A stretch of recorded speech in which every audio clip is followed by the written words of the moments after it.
Hello.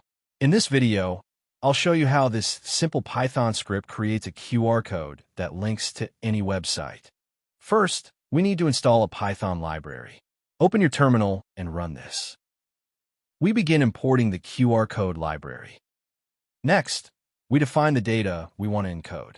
In this case, it's a URL to a YouTube channel, but it can be any string like a website or other.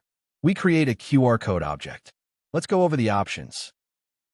Version equals 1 means a small QR code. Higher numbers make it more complex. Error correction lets the QR code survive damage.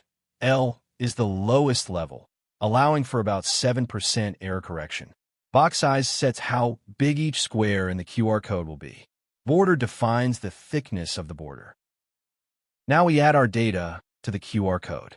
Fit equals true means it automatically adjusts the size of the QR code based on how much data we've added.